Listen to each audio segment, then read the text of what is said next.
Assalomu alaykum aziz o'quvchim. Bugun biz yangi mavzu, ya'ni koreys tilida so'zlashuv uslublari haqida qisqacha to'xtalib o'tamiz. Demak, koreys tilida 3 xil so'zlashuv uslubi bor.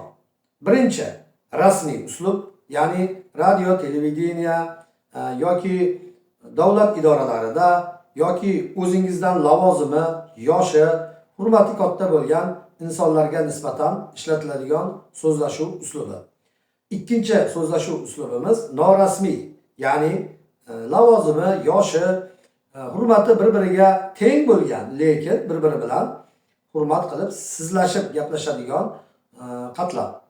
Uchinchisi esa bizda ham o'zbek tilida ham bir-biri bilan yoshi teng bo'lgan yoshlarni sansirab gaplashish holati, ya'ni ularda panmal, ya'ni oddiy so'zlashuv uslubi bor. Demak, bularni farqini birma-bir ko'rib chiqamiz. Bugungacha biz o'rgangan ot so'z turkumidagi norasmiy uslubda qo'shiladigan i, ye, yo yoki ye, yo holati rasmiy uslubda boshqacharoq qo'shiladi. Biz o'rgangan o'sha norasmiy holatda i, ye, yo savol formasida ham yoki ye, yo ham savol formasida ham javob formasida ham bir xilda qo'shilar edi, lekin tonimizni farqidan savol yoki javobligini bilib olar edik. Ikkinchi farqi esa bizni i, ye, yo yoki ye, yo holatimiz patchim bor yoki so'z undosh bilan tugagan yo unli bilan tugaganligiga farq qilar edi.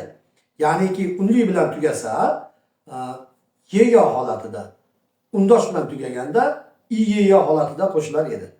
Rasmiy uslubda esa savol formasida imnikka holatida qo'shiladi. Javob formasida esa imnida holatida qo'shiladi. Lekin bular so'z unli yoki undosh bilan tugaganiga farq qilmasdan bir xilda qo'shiladi. Endi bitta ikkita misol keltiramiz. Igosin sagvayeyo savol formasi, ne igosin sagvayeyo javob formasi. Bu norasmiy uslubda. Endi rasmiy uslubda qanaqa bo'ladi? Rasmiy uslubda savol formasiga imnikka holatida qo'shiladi. Igosin sagva imnikka savol formasida, ne igosin sagva imnida javob formasida. Igosin sagva imnikka anio igosin sagvaga animnida yoginin hakko imnikka anio yoginin hakkoga animnida.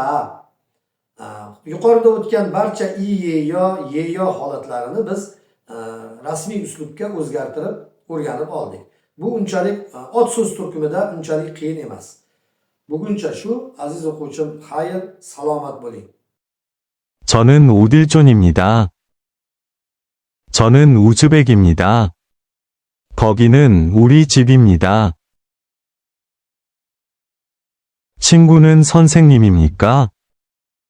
네, 선생님입니다. 저도 선생님입니다.